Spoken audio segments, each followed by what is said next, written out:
নমস্কার প্রিয় বন্ধু, রান্নাঘরে আপনাদের সবাইকে স্বাগত। বন্ধুরা, হঠাৎ করে মিষ্টি খেতে ইচ্ছে করলে কিংবা বাড়ির ছোট থেকে বড়দের অনুরোধে নতুন কিছু বানাতে চাইলে তখনই ঝটপট বাড়িতে থাকা দুটি উপকরণ দিয়ে এই রেসিপিটা বানিয়ে নিতে পারেন। এটা দেখতে যেমন লোভনীয় হয়, খেতে তেমনই টেস্টি হয়। আর নতুনরাও তো খুব সহজে বানিয়ে নিতে পারবেন। তার জন্য এখানে নিয়ে নিয়েছি বিউলির ডাল। আমি বাড়ির তৈরি বিউলির ডাল নিয়েছি। আপনারা চাইলে বাজার থেকে খোসা ছাড়ানো বিউলির ডাল এনে 2 থেকে 3 ঘন্টা খুব ভালো করে ভিজিয়ে নিতে হবে। তারপরে আমি এটাকে একটি মিক্সচার গ্রাইন্ডারের মধ্যে জল ঝরিয়ে দিয়ে দিচ্ছি। বন্ধুরা, এটা পেস্ট করার সময় কিন্তু খুব বেশি পরিমাণে জলের প্রয়োজন নেই।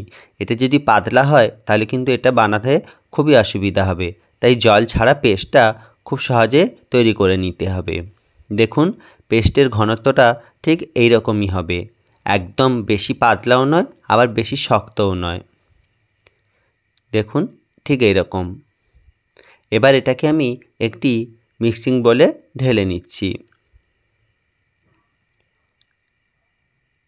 এবার এর মধ্যে সামান্য কিছু উপকরণ আমি মিশিয়ে দেব। দিয়ে দিলাম গুঁড়ো দুধ। এখানে আমি 2 চামচ গুঁড়ো দুধ দিয়ে দিলাম। এবার দিয়ে দিলাম মৌরি। 1/2 চামচ মৌরি আমি এখানে দিয়ে দিয়েছি। দিয়ে দিলাম অল্প পরিমাণ লবণ এবং 1/2 চামচ বেকিং পাউডার। বন্ধুরা, এই পরিমাণটা আপনাদের পরিবারের সদস্য অনুযায়ী বাড়িয়ে কমিয়ে নিতে পারবেন। এবার এটাকে খুব ভালো করে মিশিয়ে নিতে হবে। বন্ধুরা, এই মেশানোর সময় একদিক থেকে ঘুরিয়ে ঘুরিয়ে খুব ভালোভাবে এটাকে 2 থেকে 3 মিনিট ধরে ফেটিয়ে নিতে হবে।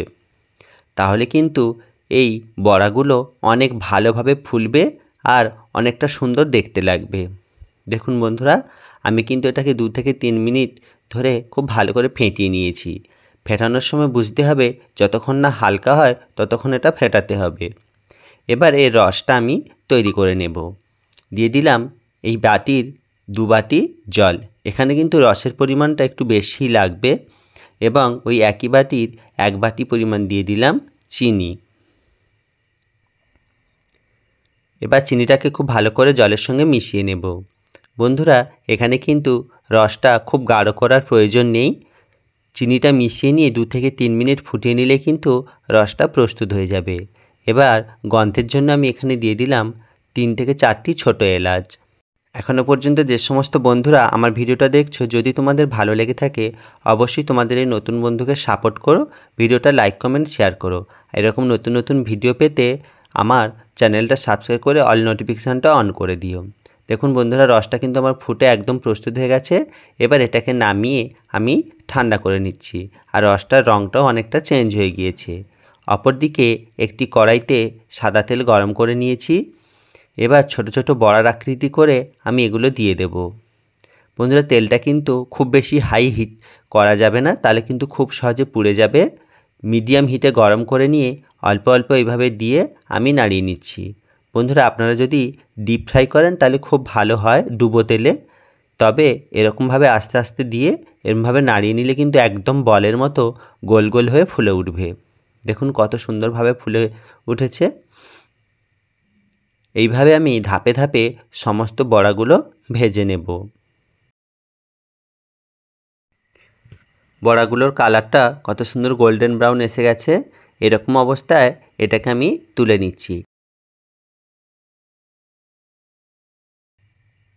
এরকম 2-3 বার ব্যাচ করে আমি সমস্ত বড়াগুলো ভেজে নিয়েছি। এদিকে রসটাও আমার অনেকটা ঠান্ডা হয়ে গেছে। এবার ভেজে রাখা বড়াগুলো রসের মধ্যে দিয়ে দেব। দিয়ে 15 থেকে 20 মিনিট ভিজিয়ে রাখলেই কিন্তু আজকের আমার প্রস্তুত হয়ে যাবে বিউলির ডালের রস বড়া। এটা চাইলে কিন্তু বন্ধুরা যে কোনো ডাল দিয়ে বানাতে পারেন, তবে প্রত্যেকটা ডালের কিন্তু আলাদা আলাদা গন্ধ থাকে। তাই এই বিউলির ডাল দিয়ে খেতে কিন্তু সবথেকে বেশি টেস্টি হয়। পুরো রেসিপিটা তো দেখলেন বন্ধুরা, তাহলে আর দেরি কেন, চটপট বানিয়ে ফেলুন আজকের রস বড়া।